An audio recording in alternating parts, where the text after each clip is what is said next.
There's a moment, almost always quiet, when you start to notice your memory doesn't work the same way anymore. It's not some dramatic lapse. It's more like the accumulation of small glitches, names that take longer to come, thoughts that scatter, that uncomfortable feeling that you used to be sharper. And then you wonder if it's age, if it's normal, or if there's something you do every single day without realizing it that's quietly taking its toll from the inside. I asked myself those questions late. Too late, maybe. For years, I thought taking care of my memory was about doing crosswords, reading more, keeping my mind busy. I never really looked at my plate. I never considered that the everyday stuff, the repeated routine, what you eat without thinking, could be a slow, constant, almost invisible kind of wear. What if the problem isn't what you're missing, but what you have too much of? What if memory doesn't vanish all at once, but dims little by little through build-up? My name is Gabriel, and this is the Stoic Garden. Next, I'm going to show you several foods and everyday habits that I consumed for years without questioning, and how, by looking at them through the sober lens of the ancient Stoics, I started to regain clarity, presence, and respect for my own body. I'm not here to explain theories or hand you perfect recipes. I'm here to think with you calmly about what you do each day and what you still have time to change. 1. Excess everyday pleasure. There's an uncomfortable idea that's hard to accept once you've lived a long time. The brain doesn't break down only from lack. It also wears out from saturation. We spend years believing the damage comes from what's missing, from what we didn't do, from what we weren't given. But almost no one stops to look at what's left over. What goes in every day without resistance. What doesn't hurt now, but charges interest later. And that's where the memory problem begins. Think about your routine. Not a special day, just an ordinary one. You wake up, grab something quick to eat, something you like, something that takes no effort. Mid-afternoon, you repeat it. At night, you treat yourself because you feel you earned it. I'm not talking about outrageous excesses, I'm talking about constant, small, repeated pleasure. The human brain wasn't designed for permanent stimulation.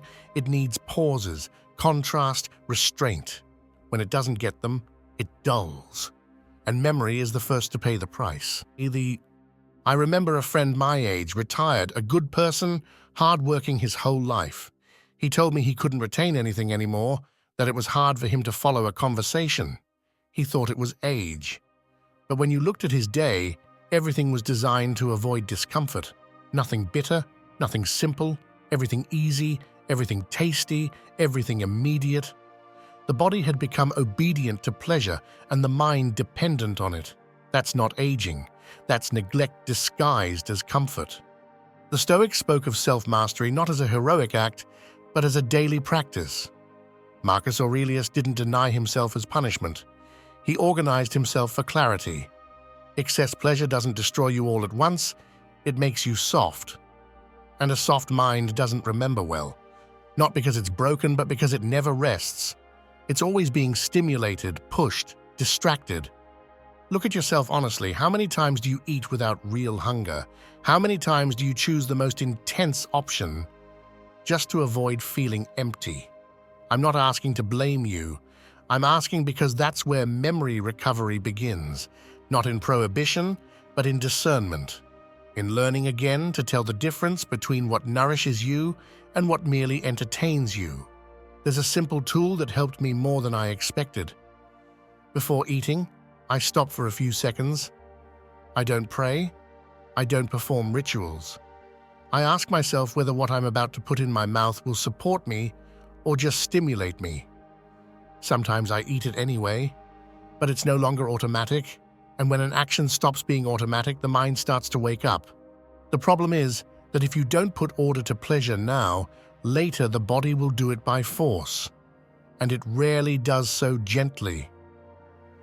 What we're talking about here isn't the enemy yet, it's the ground where it grows. And in the next point, that excess takes on a concrete form, white, sweet, and dangerously familiar. 2. Refined sugar. There are enemies that don't show up as threats. They show up as company. Refined sugar is one of them. It's been on the table for decades, mixed with childhood memories, with gestures of affection, with the idea of a reward. No one told you it was weakening your memory. No one warned you that this constant sweetness would inflame more than just the body. And so it went unnoticed, day after day, while the brain did what it could to adapt. It took me a long time to understand this. I thought that as long as I wasn't diabetic, as long as the test didn't scream alarm, everything was under control. But memory doesn't warn with pain. It warns with fog, with slowness, with that feeling of having something on the tip of your tongue and not being able to reach it. Refined sugar causes constant glucose spikes that the brain suffers in silence. Mild inflammation, repeated, accumulated. It doesn't knock you down today. It wears you down over the years. Look closely at your breakfast. The bread, the jam, the cookie, the light drink. Everything seems normal. Everything seems harmless. But the brain takes hit after hit of false energy. It rises fast, falls fast. That back and forth isn't free. Memory circuits need stability, not a roller coaster. Over time, that instability turns into trouble forming memories, holding attention, thinking with continuity. I remember a woman from the neighborhood, widowed too, very sharp when she was younger. She started saying she was distracted, that she wasn't the same anymore. She lived on coffee with sugar and something sweet to keep her company through loneliness. It wasn't gluttony, it was habit. It was liquid comfort. When she cut back on sugar, she didn't become young again, but she recovered something more valuable: presence. She became more alert in conversations, better at following the thread, better at remembering details. It wasn't magic, it was order. Seneca warned about pleasures that dominate instead of serve. He wasn't talking about desserts, he was talking about character. Refined sugar doesn't enslave you through force, but through frequency. It's everywhere. And when something is everywhere, it stops being questioned. That's where the danger lies. Let me ask you something directly. How much sugar do you consume without seeing it? Not the occasional dessert, but the kind hidden in everyday foods. How many times a day do you stimulate the brain when what it really needs is rest? This question is uncomfortable because it points to the root, not the symptom. The tool here is concrete and doable. Read one label, just one a day, not to obsess but to recover discernment. Start with breakfast. Reduce. Don't eliminate all at once. The brain appreciates stability more than purity, and when glucose stops rising and falling like a hammer, memory starts to breathe. If this habit stays the same, the decline will be slow but constant. And the worst part is that it gets confused with age, with fate, with the inevitable. But it isn't. And what comes next, very close to sugar, reinforces the same damage under another, even more normalized face. 3. White flowers. There are forms of damage that make no noise. They don't hurt, they don't inflame all at once, they don't force you to stop. White flowers work this way: bread, pasta, refined doughs. They're so woven into daily life that it's hard to see them as a problem. They're part of the table, part of culture, part of the automatic gesture of eating. But the body doesn't understand habit. It only responds to what it receives. For many years, I believed bread was neutral. It didn't do harm, it didn't do good.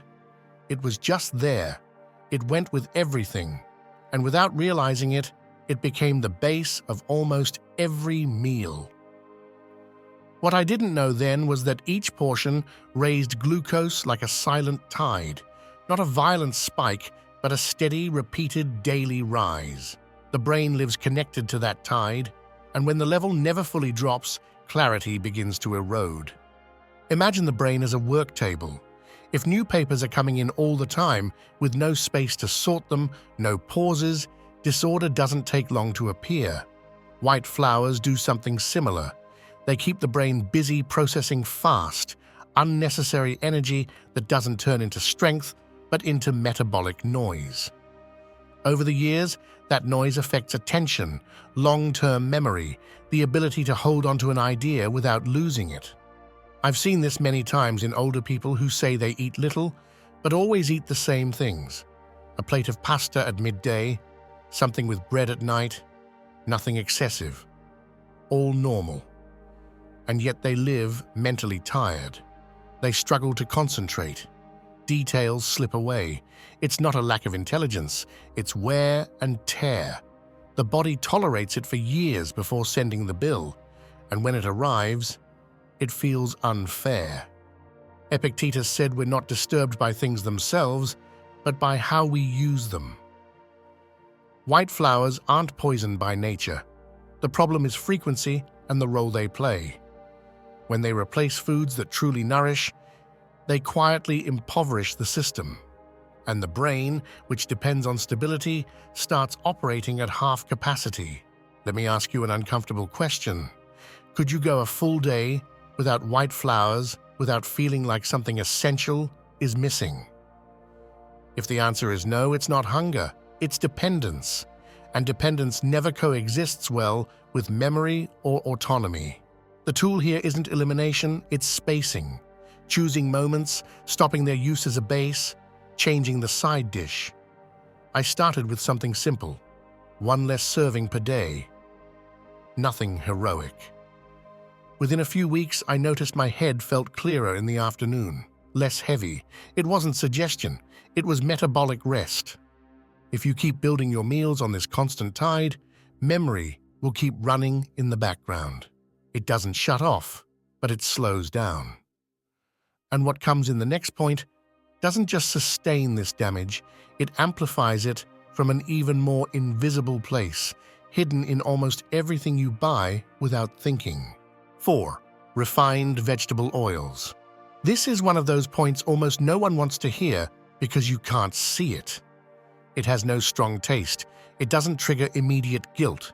It's just there, silent, mixed into almost everything you buy ready-made. Refined vegetable oils didn't enter our diet as a conscious choice. They came in as a cheap, industrial, convenient substitution. And once again, the brain adapted as best it could. For much of my life, I cooked without thinking about this. I used whatever was available, whatever was recommended, whatever the label said, with reassuring words. I never asked myself whether those fats, subjected to extreme heat and chemical processes, were compatible with an organ as delicate as the brain. Over the years, I understood that the question wasn't exaggerated. It was late. Neurons communicate through fatty membranes. That's not a minor detail. When the fat you consume is unstable, oxidized, artificially altered, that communication becomes inefficient. It doesn't fail all at once. It becomes clumsy, slow, imprecise, and in daily life that translates into forgetfulness, difficulty processing new information, and a general sense of mental fog that many people blame on age. Think about how many foods contain these oils. Cookies, industrial bread, ready-made meals, fried foods, sauces, even products presented as healthy. You don't choose them one by one. They come included. And that's the problem. Damage that isn't consciously chosen tends to be the most persistent. I remember an older man I met in a group nutrition consultation. He complained that he couldn't concentrate when reading. He had cut out sugar, reduced flours, but he was still buying everything ready-made. When he changed the type of fat he cooked with and reduced industrial foods, he didn't become brilliant. But he could read again without losing the thread. At our age, that's a quiet victory.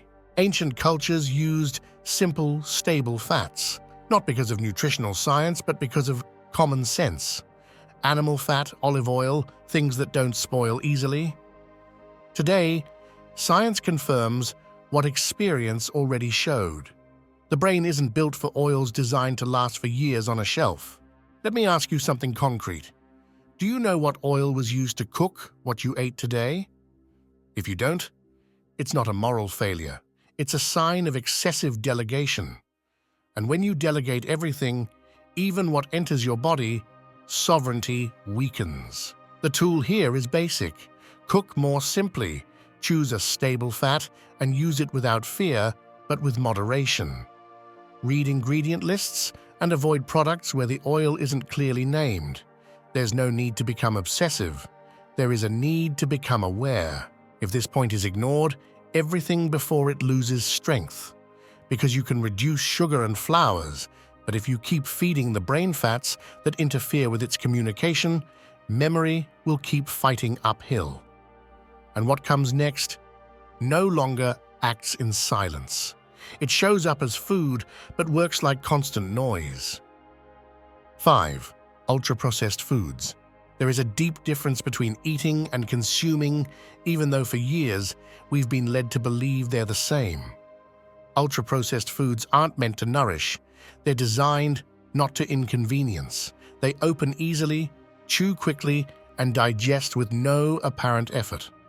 And while the palate is entertained, the nervous system becomes overloaded without anyone noticing. As we age, we start to value energy, not just physical energy, but mental energy too. And this is where these products do the most damage. They're full of additives, preservatives, flavorings, combinations the brain doesn't recognize as real food.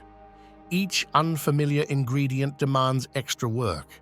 You don't feel it as physical fatigue, you feel it as mental scatter, as if thinking takes a little more effort each day. I've seen this many times in men who live alone after being widowed. Not out of laziness, but out of life fatigue. They start solving meals with packages, trays, ready-made things. At first, it seems practical. Over time, the mind slows down. Real appetite fades, clarity fades, and that gets confused with sadness or age, when in reality it's constant chemical saturation. The brain needs simple signals, recognizable foods, less noise. When everything you eat comes with an endless list of ingredients you couldn't pronounce, the message the system receives is confusion. And a confused brain doesn't store memories easily. It lives reacting, not integrating. Marcus Aurelius wrote about simplicity as a form of freedom. He wasn't talking about food, but he could have been. Eating simply isn't eating poorly, it's eating clearly. And clarity, at this stage of life, is a scarce good that needs firm protection. Let me ask you something directly. How many of the things you eat today couldn't have been cooked by you with basic ingredients? If the answer is many, it's not a sentence. It's a starting point. Because that's where you have immediate room to act. The tool here is concrete and doable. Choose one meal a day that doesn't come in a package, just one. Something you have to wash, cut, and heat with intention, not out of nostalgia, but for mental hygiene. That simple gesture reduces internal noise more than you might imagine. If you keep feeding yourself products designed only to entertain the palate, memory will keep losing ground. Not because of old age, but because of excess, empty stimulation. And what comes in the next point no longer hides in small print. It's served in glasses, toasted with friends, and justified as a harmless habit. 7. Excess salt and hidden sodium. Salt is treacherous because it seems harmless. It's been on the table forever. It doesn't have a bad reputation. It doesn't create intense pleasure like sugar or ritual like alcohol. And yet, when consumed in excess, especially the kind you don't see, it begins to affect something fundamental for memory. Flow, the blood that reaches the brain. Oxygen, the internal cleansing that keeps circuits working with precision. For years, people salt without thinking, taste little, trust their palate. But the real problem isn't the salt shaker, it's hidden sodium. In bread, in cold cuts, in ready-made soups, in canned foods, in products that don't taste salty but are. The body retains fluid, blood pressure rises slowly, blood vessels become less flexible. None of that hurts. But memory feels it. I've seen many older men say they don't think the same anymore, that their head gets tired quickly. They walk more slowly, speak more slowly, disconnect halfway through an idea. When you review their diet, you don't see obvious excesses. Everything looks moderate. Everything looks normal, until you look at total daily sodium. That's where the silent explanation appears. I remember my father in his later years. He didn't complain, he never did. But there were days when he seemed dimmer, less present. When he reduced hidden salt, youth didn't return, but something more important did: clarity at key moments. He could follow a long conversation. He could remember what he had promised. That is dignity in old age. The Stoics understood the body as an instrument of the soul. If the instrument is poorly tuned, the music comes out distorted. It's not punishment, it's consequence. Excess sodium reduces blood flow to the brain. Less blood, less oxygen, less oxygen, less memory. It's a simple chain, but one that's ignored. Let me ask you something directly. Do you know how much salt you consume in a day, counting what you don't see? If you don't, it's not carelessness. No one taught you to look there, and without awareness, there's no control. The tool here is practical. Cook more without salt and adjust at the end. The palate adapts quickly. Read labels looking for sodium, not just calories. Swap canned foods for fresh foods a few times a week. It's not sacrifice, it's strategy. If this point is overlooked, the brain ages with less blood flow, less margin, less capacity to recover. And when memory fails, you no longer know whether it's forgetfulness or lack of oxygen. And there's still one more food left, very present in daily life, that gives many people mental fog without them ever connecting it to what they feel. 8. Excess industrial dairy. This is a delicate point, because it doesn't affect everyone the same way, and because it's often loaded with old beliefs. Many of us were taught that dairy meant strength, strong bones, good nutrition, and for years there was no reason to question it. The problem isn't the food itself, but the amount, the form, and the timing, especially when the body no longer responds as it once did. Over time, digestion becomes slower, more selective. What used to be tolerated without trouble can now create silent inflammation. And inflammation doesn't always show up in the stomach. Sometimes it appears as mental heaviness, as difficulty concentrating, as that foggy feeling you can't quite explain, but that stays with you for hours. Many people blame fatigue or age without looking at what they eat every day. I've seen older people eat large amounts of industrial dairy for breakfast without obvious discomfort. Milk, sweetened yogurts, processed cheeses. Everything seems normal. But then they complain about not feeling clear in the morning, needing time to get going, feeling mentally thick. When they reduce the amount or change the type, something settles. They don't become younger, they become more present. I remember my own case. For a while, I stuck to the same breakfast, out of habit, more than real hunger.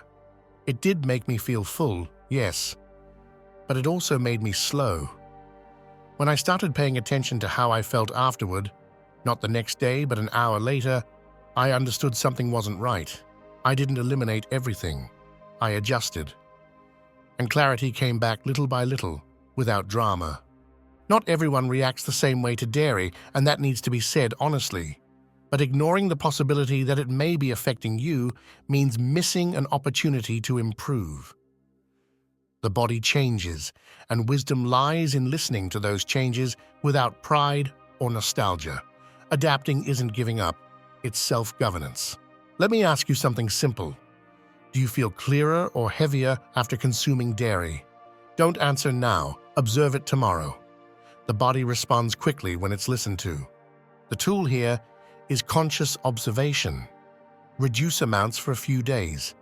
Choose simple versions without sugar or additives. Change the timing. See what happens to your mental energy. There are no dogmas here, there is direct experience. If this point is overlooked, inflammation keeps acting like a low cloud over memory. It doesn't destroy it, it dulls it. And there's still one last point left, perhaps the most important, because it's not about removing, but about choosing, about ending the day in a way that gives the brain back its rest and repair. 9. A light restorative dinner. I want to stay here a little longer, because this point is often underestimated, and yet it's where many people begin to regain clarity without even realizing it. Night is not an extension of the day. It's something else. The body knows this, even if you ignore it. When you eat a heavy dinner, late or without attention, you're telling the brain to stay alert when it should be slowing down. And a brain that doesn't slow down, doesn't repair, doesn't clean, doesn't consolidate memory. Let me give you a very common scene. It's 9 or 10 at night. You're not truly hungry, but you feel a kind of emptiness. You open the fridge. There are leftovers from lunch, something with bread, something with sauce, maybe cheese. You eat it sitting down, distracted, fast. You go to bed with a full stomach and a still active mind. You sleep, yes, but poorly. You wake up several times. The next morning, you don't clearly remember what you dreamed, what you read, what you talked about the day before. You don't connect it to dinner. You think it's normal. It's not. Now imagine another night. You eat earlier. A simple plate. For example, an egg with sautéed vegetables, or a small piece of fish with something green. No bread, nothing sweet. You eat slowly. You leave the table not feeling full. You go to bed with a calm body. You sleep deeper. The next morning you're not euphoric, but you're clear. You remember better what you need to do. You orient yourself more quickly. That difference isn't suggestion, it's basic physiology applied with discernment. During deep sleep, the brain does something essential for memory. It clears waste and consolidates information. It's like tidying up a workshop overnight. If you force it to divert energy to heavy digestion, that order remains incomplete. One night doesn't matter. 100 nights do. Years of poorly planned dinners translate into morning confusion, frequent forgetfulness, and a feeling of accelerated aging. I made that mistake for a long time. I ate dinner as if I was still 40, as if my body hadn't changed, as if night were a reward. When I started treating dinner as an act of care, not of reward, something fell into place. I didn't lose weight overnight. I didn't become an ascetic. I simply stopped fighting my body. And memory responded. There's something important I want to say clearly. A light dinner is not about going hungry. It's about choosing what doesn't interfere. Simple protein, moderate portions, few ingredients, avoid heavy combinations, avoid ultra-processed foods, avoid alcohol at night, not for moral reasons, for strategy. The brain appreciates predictability and calm. Let me ask you an honest question. How many times have you woken up feeling like your head wouldn't start, that you were slow, that you needed hours to be fully present? How many of those times did you eat late or heavy the night before? If you've never made that connection, today is a good day to start. The tool here is very concrete. For 1 week, try eating dinner the same simple way every night. Not perfect, simple. Roughly the same time. Few foods.